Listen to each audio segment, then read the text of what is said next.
જય માતાજી અને જય દ્વારકાધીશ. સ્વાગત છે તમારો અમારા નવા મિની વ્લોગમાં. તો જો ભાઈને સવારમાં લેસન કરવા બેસાડી દીધો અને મારે કરવાનું હતું બધું કામ. સવારમાં પહેલાં તો ઘંટી ચાલુ કરી દીધી હતી, કેમ કે દેવનું પહેલાં દરવાનું હતું, વાળવાનું હતું, ફળ્યું તો જો પવન પણ એટલો આવતો, એક બાજુથી વળાયું નહોતું, આમથી વળ્યું આમુડે, આમથી વળ્યું તો આમુડે, કંટાળીને ફળ્યું તો મૂકી. ત્યાર પછી આપણે સાફ કરવાના હતા વાસણનો પણ સવારમાં તો ઢગલો થઈ જાય છે.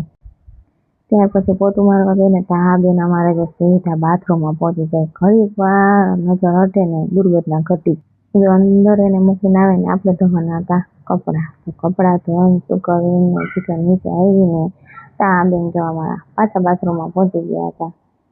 એ તો નાવાનો જ શોખ. ત્યાર પછી આપણે બનાવવાનું હતું ચા બને ને એટલી વારમાં તમે વિડીયોને લાઈક કરી દો, શેર કરી દો અને સબસ્ક્રાઈબ કરવા ન ભૂલતા નહીં. તો જય માતાજી અને જય દ્વારકાધીશ બધાને.